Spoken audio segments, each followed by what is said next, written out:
കഴിഞ്ഞ ദിവസം ശബരിമലയിലെ സ്വർണ്ണപ്പാളി വിഷയത്തിൽ വലിയ രീതിയിലുള്ള വിവാദങ്ങളുണ്ടായിരുന്നു. ഇപ്പോൾ ഈ വിഷയവുമായി ബന്ധപ്പെട്ട് സംസാരിക്കുന്നത് ബിജെപിയുടെ മുൻ സംസ്ഥാന അധ്യക്ഷൻ വി മുരളീധരനാണ്. അന്വേഷണം പ്രഖ്യാപിച്ച ബഹുമാനപ്പെട്ട ഹൈക്കോടതി ഉത്തരവിനെ ഭാരതീയ ജനതാ പാർട്ടി സ്വാഗതം ചെയ്യുന്നു. സ്ട്രോങ് റൂം പരിശോധിക്കണം എന്നാണ് ഹൈക്കോടതി ഉത്തരവിട്ടിരിക്കുന്നത്. ശബരിമലയിൽ സ്വർണവും മറ്റ് വിലപിടിപ്പുള്ള വസ്തുക്കളും ഉൾപ്പെടെ ഇവയെല്ലാം രജിസ്റ്ററിൽ എൻട്രി ചെയ്യുകയും അത് സ്ട്രോങ് റൂമിൽ സൂക്ഷിക്കുകയും ചെയ്യണം എന്നുള്ളതാണ് പതിവ് നടപടിക്രമം. ആ കാര്യത്തിൽ വളരെ ഗുരുതരമായിട്ടുള്ള വീഴ്ചയാണ് ദേവസ്വം ബോർഡിന് ഉണ്ടായിട്ടുള്ളത്. ദേവസ്വം ബോർഡിൻ്റെ കൈവശമുള്ള ഈ തരത്തിലുള്ള വിലപിടിപ്പുള്ള വസ്തുക്കൾ, അവയെ സംബന്ധിച്ച് കൃത്യമായിട്ടുള്ള രേഖകൾ ഒന്നും തന്നെ ദേവസ്വം ബോർഡിൻ്റെ കൈവശമില്ല എന്ന് കോടതി തന്നെ നിരീക്ഷിച്ചിരിക്കുകയാണ്. അങ്ങനെ ഒരു സാഹചര്യത്തിലാണ് ഒരു റിട്ടയർഡ് ജഡ്ജിയുടെ നേതൃത്വത്തിൽ ഇത് സംബന്ധിച്ച് വിശദമായിട്ടുള്ള അന്വേഷണം നടത്തണം, പൊതുസമ്മതനായിട്ടുള്ള പൊതുസമൂഹത്തിന് വിശ്വാസ്യതയുള്ള അത്തരത്തിലുള്ള ഒരു ജഡ്ജിയെ തീരുമാനിക്കാൻ കൂടി കോടതി താല്പര്യമെടുക്കും എന്നാണ് വിശ്വാസി സമൂഹത്തിന് ഈ കാര്യത്തിലുള്ള അഭിപ്രായം. ദേവസ്വം ബോർഡ് പ്രസിഡന്റ് അദ്ദേഹം ഇനി തുടരുന്നത് എന്തർത്ഥത്തിലാണെന്ന് എനിക്കറിയില്ല.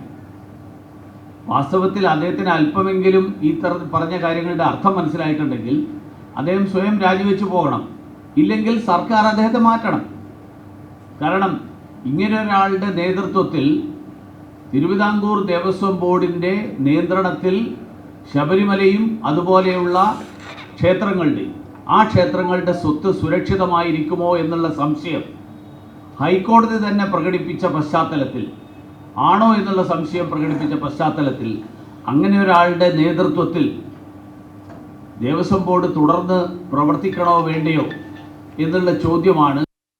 അതുകൊണ്ട് ദേവസ്വം ബോർഡ് പ്രസിഡന്റ്, കാരണം പല ചോദ്യങ്ങൾക്കും ഉത്തരം പറയാൻ ദേവസ്വം ബോർഡിൻ്റെ അഭിഭാഷകന് സാധിച്ചില്ല, പല ചോദ്യങ്ങൾക്കും കൃത്യമായിട്ടുള്ള മറുപടി പറയാൻ കഴിഞ്ഞില്ല, പലതിൽ നിന്നും ഒഴിഞ്ഞു മാറുന്ന സാഹചര്യമുണ്ടായി. ഈ സാഹചര്യത്തിൽ ദേവസ്വം ബോർഡ് പ്രസിഡന്റിനെ പുറത്താക്കുകയോ അല്ലെങ്കിൽ ദേവസ്വം ബോർഡ് പ്രസിഡന്റ് തന്നെ ഒഴിഞ്ഞു മാറുകയോ, ശബരിമലയിൽ അയ്യപ്പൻ്റെ സ്വർണമടക്കം ഈ തരത്തിൽ കൊള്ളക്ക് കൂട്ടുനിൽക്കുന്ന ആളുകൾ ഈ ആഗോള അയ്യപ്പ സംഗമം എന്നൊക്കെ പറഞ്ഞിട്ട് ഇറങ്ങി പുറപ്പെടുമ്പോൾ അതൊരു പ്രഹസനമാകും എന്നുള്ളത് ജനങ്ങൾക്ക് തോന്നുന്നതിൽ തെറ്റില്ല. കാരണം ഞാൻ മനസ്സിലാക്കുന്നത് 4000-ലധികം ആൾക്കാർ രജിസ്റ്റർ ചെയ്തതിൽ, ഓൺലൈൻ രജിസ്റ്റർ ചെയ്തതിൽ ബഹുഭൂരിപക്ഷം ആൾക്കാർ വന്നില്ല. അതുകൊണ്ടാണ് കസേര കാലിയായി പോയതെന്നാണ്. രജിസ്റ്റർ ചെയ്ത ആളുകൾ പ്രതീക്ഷിച്ച് കാത്തിരുന്നു, പക്ഷേ ആൾക്കാരൊന്നും വന്നില്ല എന്നാണ്. എന്തായാലും ഈ ഇടതുമുന്നണി സർക്കാർ ഭരിക്കുമ്പോൾ ശബരിമലയിൽ സ്വർണമടക്കം ആവിയായി പോകുന്ന ഒരു പ്രത്യേക പ്രതിഭാസം 2016 മുതൽ 22-23 വരെയുള്ള കണക്കുകൾ, എങ്ങനെയാണ് കേരളത്തിൻ്റെ കടം കുതിച്ചുയർന്നത് എന്ന് ഹിന്ദു പത്രം വളരെ വിശദമായിട്ട് വാർത്ത കൊടുത്തിട്ടുണ്ട്. 2021-22 64,932 കോടിയായിരുന്നത് 22-23 54,007 കോടിയായി കുറഞ്ഞു എന്നുള്ളത് മാത്രമാണ് ഈ കാലയളവിലെ ഏക കുറവ്. ഹിന്ദു ലേഖൻ എഴുതുന്നത് Kerala peaked at 69,735 crores and later eased to 54,007 crores, though its debt burden stayed stubbornly high at roughly 37% of GDP. എന്ന് പറഞ്ഞാൽ ഈ കുറഞ്ഞപ്പോഴും GDP-യുടെ 37% എന്നുള്ളതിൽ കുറവ് വന്നില്ല. GDP-യുടെ 37% തന്നെ ഈ കണക്കുകൾ നിന്നു എന്ന് പറഞ്ഞാൽ കേരളം കടമെടുത്ത് മുടിഞ്ഞുകൊണ്ടിരിക്കുകയാണ്. ഇപ്പോൾ ജൂൺ 3-ന് 3000 രൂപ, ഈ മാസം 3000 കോടി കൂടി കടമെടുക്കാൻ തീരുമാനിച്ചതോടുകൂടി ഈ വർഷത്തെ ഇതിനകമുള്ള കടബാധ്യത ഏതാണ്ട് 10,000 കോടിയാണ്. കേന്ദ്ര പദ്ധതികളടക്കം അട്ടിമറിച്ചുകൊണ്ടിരിക്കുകയാണ്. കഴിഞ്ഞ ദിവസം ഒരു കണക്ക് വന്നു, നമ്മുടെ ജൽജീവൻ മിഷൻ രാജ്യത്ത് മുഴുവൻ നോക്കിയാൽ 81% പദ്ധതി പൂർത്തിയായി കഴിഞ്ഞു. വീടുകളിൽ കണക്ഷൻ കൊടുത്തു. കേരളത്തിൽ അത് 54%. 11 സംസ്ഥാനങ്ങളിൽ എല്ലാ ഗ്രാമീണ വീടുകളിലും പൈപ്പ് കണക്ഷൻ, പൈപ്പിലൂടെ വെള്ളത്തിൻ്റെ കണക്ഷൻ, വെള്ളം എത്തിക്കാനുള്ള കണക്ഷൻ, ആ കണക്ഷൻ കൊടുത്തു കഴിഞ്ഞു. അപ്പോൾ ഈ ഫണ്ട് വകമാറ്റൽ അങ്ങനെയുള്ളത് നടക്കുന്നത് കൊണ്ടായിരിക്കുമല്ലോ കേരളത്തിൽ ഇത് നടപ്പിലാകാത്തത്.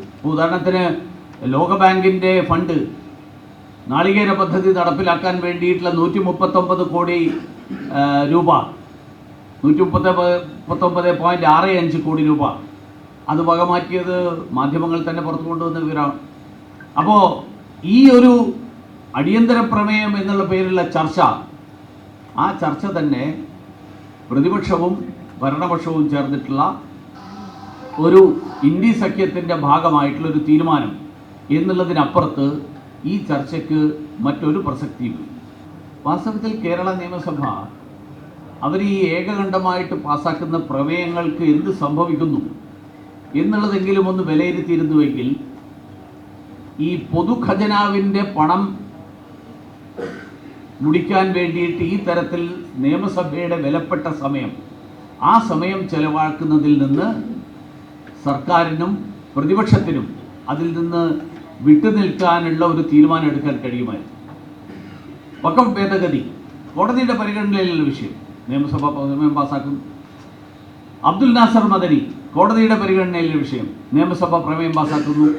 CAA സംസ്ഥാന സർക്കാരിനും നിയമസഭയ്ക്കും ഒരു പങ്കുമില്ലാത്തൊരു നിയമനിർമ്മാണം, പാർലമെൻറ്റിൽ കേരളത്തിൻ്റെ കൂടി അംഗങ്ങൾ പങ്കെടുത്തുകൊണ്ട് നടക്കുന്ന ചർച്ചയുടെ ഭാഗമായിട്ട് ആ ചർച്ചയെ തുടർന്ന് പാസ്സാക്കിയ പൗരത്വ നിയമ ഭേദഗതി പ്രമേയം പാസ്സാക്കുന്നു. ഈ പ്രമേയം പാസ്സാക്കാൻ വേണ്ടിയിട്ട് ചെലവഴിക്കുന്ന സമയം കേരളത്തെ ബാധിക്കുന്ന കാതലായിട്ടുള്ള പ്രശ്നങ്ങൾ, ആ പ്രശ്നങ്ങൾ ചർച്ച ചെയ്യാൻ ഉപയോഗിച്ചിരുന്നുവെങ്കിൽ ഈ പൊതുഖജനാവിൻ്റെ ധൂർത്ത്, ആ ധൂർത്തിൽ നിന്ന് കുറച്ചെങ്കിലും മാറി നിൽക്കാൻ പ്രതിപക്ഷത്തിനെങ്കിലും സാധിക്കുമായിരുന്നു. BJP രാജ്യം ഭരിക്കുന്ന പാർട്ടിയാണ്. രാജ്യം ഭരിക്കുന്ന പാർട്ടി പ്രതിപക്ഷ നേതാവിനെ എതിരായിട്ട് വധഭീഷണി മുഴക്കും. ഈ അപഹാസ്യമല്ലേ ആ ആരോപണം തന്നെ? ആ ആരോപണം അപഹാസ്യമാണ്. രാജ്യം ഭരിക്കുന്ന പാർട്ടി, ഞങ്ങൾ തന്നെയല്ലേ രാഹുൽ ഗാന്ധിക്ക് 24 മണിക്കൂർ സംരക്ഷണം കൊടുക്കുന്നത്. ആ സംരക്ഷണം അദ്ദേഹമാണ് ചില സന്ദർഭങ്ങളിൽ അദ്ദേഹത്തിന് സ്വകാര്യമായിട്ട് ചില വിദേശയാത്രകൾ നടത്തുമ്പോൾ അദ്ദേഹം അത് ഒഴിഞ്ഞിട്ട് അറിയിക്കാതെ ചാടിപ്പോവുകയാണ്. ജംപ് ദ സെക്യൂരിറ്റി എന്നാണ് അവർ പറയുന്നത്. ഈ പ്രതിപക്ഷ നമ്മുടെ സുരക്ഷാ സേന പറയുന്നത് അദ്ദേഹം ഞങ്ങളെ അറിയിക്കാതെ ചാടിപ്പോകുന്നതാണ്. അല്ലാതെ അദ്ദേഹത്തിൻ്റെ സുരക്ഷയ്ക്ക് വളരെ താല്പര്യം എടുക്കുന്ന ഒരു സർക്കാരാണ് കേന്ദ്രത്തിൽ. നമ്മുടെ രാജ്യത്തൊരു കോടതി ഉണ്ടല്ലോ. ആർക്കെങ്കിലും നിയമവിരുദ്ധമായിട്ട് ഈ രാജ്യത്ത് ആരെങ്കിലും നിയമവിരുദ്ധമായിട്ട് എന്തെങ്കിലും കാര്യം ചെയ്യുന്നുണ്ടെങ്കിൽ അവർക്ക് കോടതിയെ സമീപിക്കാം. കേരളത്തിലെ ഒരു പാർട്ടിയും കേരളത്തിൽ നടക്കുന്ന ഈ ശ്രമം നിയമവിരുദ്ധമാണ്, അതുകൊണ്ട് കോടതി ഇടപെടണം എന്ന് പറഞ്ഞിട്ട് ഇതുവരെ പോയിട്ടില്ല. അപ്പം അതിനർത്ഥം എന്താ? നിയമവിരുദ്ധമായിട്ട് ഒന്നും നടക്കുന്നതായിട്ട് അവർക്ക് തന്നെ അഭിപ്രായമില്ല. അപ്പോൾ ഇതൊക്കെ ഒരു നിയമസഭയെ രാഷ്ട്രീയ പ്രചരണത്തിനുള്ള വേദിയാക്കുക, അതിനെ എതിർക്കാൻ അവിടെ ആരുമില്ല. എതിർക്കാൻ ആളില്ലാത്തത് കൊണ്ട് നിയമസഭയെ രാഷ്ട്രീയ പ്രമേയത്തിൻ്റെ വേദിയാക്കാം. കാരണം ആരാണ് നരേന്ദ്രമോദിയെ കൂടുതൽ എതിർക്കുന്നത് എന്ന് തെളിയിക്കാൻ വേണ്ടിയിട്ടുള്ള ശ്രമം, ആ ശ്രമമാണ് പ്രതിപക്ഷവും ഭരണപക്ഷവും നിയമസഭയെ ഉപയോഗിച്ചുകൊണ്ട് നടത്തിക്കൊണ്ടിരിക്കുന്നത്. അത് ജനങ്ങളെ സംബന്ധിച്ചിടത്തോളം ദോഷകരമായിട്ടുള്ള ഒരു പ്രവണതയാണ്, തെറ്റായിട്ടുള്ള പ്രവണത. BJP രാജ്യത്തെ ഏറ്റവും വലിയ ജനാധിപത്യ പാർട്ടി, കോൺഗ്രസ് പോലെ ഒരു പിന്നെന്താ കുടുംബത്തിലുള്ള ആൾ മാത്രം പ്രസിഡന്റ് ആവുന്ന പാർട്ടിയല്ല BJP. ജനാധിപത്യപരമായിട്ടുള്ളതാണ്. അതുകൊണ്ട് അങ്ങനെ ഒരു ജനാധിപത്യ പാർട്ടി, രാജ്യത്തെ ഏറ്റവും വലിയ ജനാധിപത്യ പാർട്ടി, കേന്ദ്രം ഭരിക്കുന്ന വിവിധ സംസ്ഥാനങ്ങൾ ഭരിക്കുന്ന പാർട്ടി രാജ്യത്തെ പ്രതിപക്ഷ നേതാവിനെ അപായപ്പെടുത്താൻ വേണ്ടിയിട്ട് ഒരു നിലപാടെടുക്കും. അങ്ങനെ ഒരു ചർച്ച തന്നെ ഒരു അർത്ഥശൂന്യമായിട്ടുള്ളത്. ശബരിമലയിൽ വിലപിടിപ്പുള്ള വസ്തുക്കൾ സൂക്ഷിക്കുന്നത് സ്ട്രോങ് റൂമിലാണ്.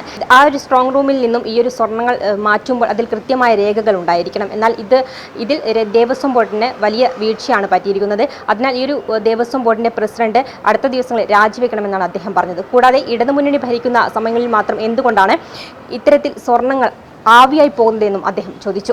ക്യാമറമാൻ അനിൽകുമാറിനൊപ്പം അനശ്വര, വിസ്മയ ന്യൂസ്, തിരുവനന്തപുരം.